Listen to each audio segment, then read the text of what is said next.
respected Manager, teachers, chief guests, and my dear friends. First all of you wishing a happy Independence Day. Myself Ananda Saini from 11th standard. Today I am here to present my speech. हम अपनी जान के दुश्मन को अपनी जान कहते हैं कि हम अपनी जान के दुश्मन को अपनी जान कहते हैं। मोहब्बत की इसी मिट्टी को हिंदुस्तान कहते हैं। जो दुनिया में सुनाई दे उसे कहते हैं खामोशी, कि जो दुनिया में सुनाई दे उसे कहते हैं खामोशी, जो आंखों से दिखाई दे उसे कहते हैं तूफान। जो ये दीवार का सुराख है साहब, जो ये दीवार का सुराख है, चाइना, जापान, अमेरिका, रूस साजिशों का हिस्सा है, मगर हम इसे अपने घर का रोशनदान कहते हैं। हम इसे अपने घर का रोशनदान कहते हैं। आजादी, आजादी का असली मतलब वही समझ सकता है जिसने कभी गुलामी की हो। हम सौभाग्यशाली हैं कि हमने स्वतंत्र भारत में जन्म लिया। यूं तो आजादी की लौ 1857 में ही जल चुकी थी, जो बरसात भरकर 1947 में हमारे देश को आजाद कराई। प्राचीन, मध्यकालीन और वर्तमान भारत के उदाहरण से स्पष्ट करना चाहूंगी कि जब हम फिरंगियों के फेरे में फंस गए थे, तुरंत बसंती चोले के एक आवाज पर टोले के टोले उमड़ आते थे और वंदे मातरम के नारों से खून में आने 5-5 डिग्री का तूफान अंग्रेजी शासकों के जड़ों में ला देता था। लोग मर जाते थे, मिट जाते थे, फांसी चढ़ जाते थे, फिर भी अपनी देशभक्ति साबित कर रहे होते थे, क्योंकि हम दौर की देशभक्ति की कसौटी थी। और 62-63 के युद्धों में अपना सुहाग गंवा देने वाली औरत, जब घर के हालात कुछ यूं हो जाया करते थे, कि घर के हालात कुछ यूं हो जाया करते थे कि प्यार भी भरपूर गया, माँ का सिंदूर गया, कि प्यार भी भरपूर गया, माँ का सिंदूर गया। नन्हे ने निहालों की लंगोटियां चली गई, छोटी छोटी बेटियों की चोटियां चली गई। बाप की कमाई गई, भाई की पढ़ाई गई, कि बाप की कमाई गई, भाई की पढ़ाई गई। ऐसा एक विस्फोट हुआ, हमें पता ही चला नहीं।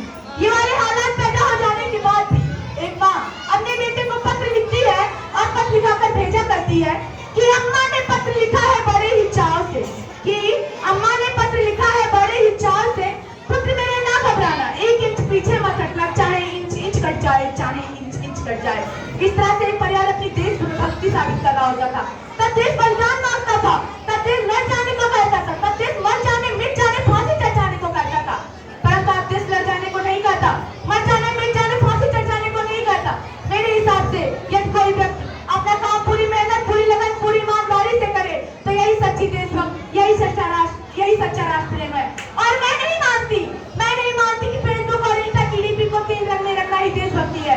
यदि आप कहेंगे फेसबुक और इंस्टा की डीपी को 3 रंग में रखना ही देशभक्ति है, तो मैं पूछना चाहूंगी और कहना चाहूंगी कि फुटपाथ पर रहने वाला वो बच्चा ट्रैफिक की छांव में जब तिरंगा बेच रहा होता है, तो क्या आप उसकी देशभक्ति करेंगे?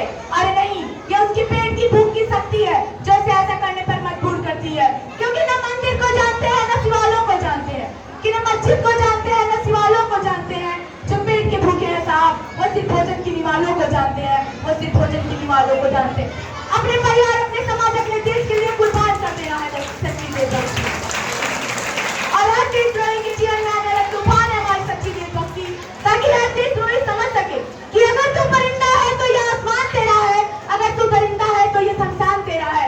भाईचारे से रहना है तो रह, कि भाईचारे से रहना है तो रह, नहीं तो ये कब्र भी तेरा है और ये कब्रिस्तान भी तेरा है।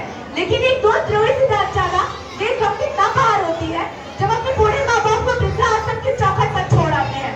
करा उठती है हमारी सच्ची देशभक्ति जब मुसीबत में फंसे लोगों की जान बचाने से ज्यादा हम सेल्फी लेकर अपने लाइक्स बढ़ाने में लगे रहते हैं। 4 बोतल रोज का काम मेरा रोज का, भारत का भविष्य तबाह कर रखा है।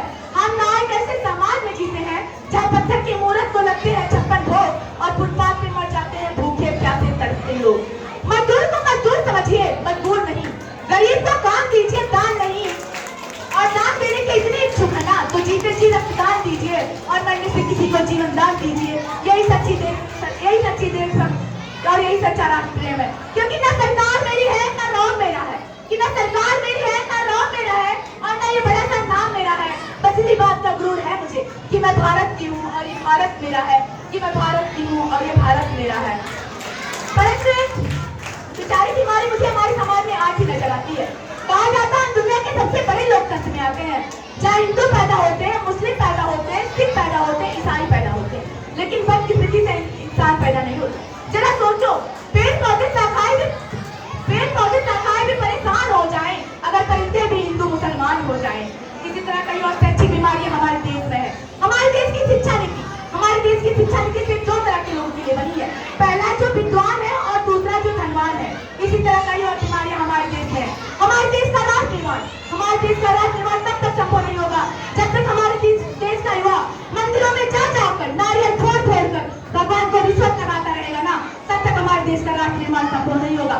हमारे देश का शिक्षित युवा दिल्ली के रास्ता काट देने पर रुक जाएगा, अपने धर्म जात को ऊंचा मानकर दूसरों की धर्म की अवहेलना करता रहेगा, तब तक हमारा राष्ट्र निर्माण संभव नहीं होगा। हमारी संस्कृति हमारी सभ्यता को दुनिया ने सिर झुकाया है, फिर क्यों आस्था के नाम पर हमने अंधविश्वास फैलाया है? मेरे विचारों से हमारा राष्ट्र निर्माण तब संभव होगा जब हमारे देश में महिलाओं की पूजा नहीं उनकी इज्जत की जाएगी। हमारा राष्ट्र निर्माण तब संभव होगा जब जात पात की नहीं समाज की तरह की बात की जाएगी। हमारा राष्ट्र निर्माण तब संभव होगा जब सड़क पर चलने वाला हर नागरिक हाथ बढ़ाएगा। स्वच्छ भारत स्वरूप भारत को दिल से अपनाना होगा। असल में तभी हमारा राष्ट्र निर्माण संभव होगा जब एक गरीब बच्चा भोजन के लिए नहीं बल्कि ज्ञान के लिए सरकारी स्कूलों की चौखट पर कदम रखेगा, तभी हमारे देश का राष्ट्र निर्माण संभव होगा।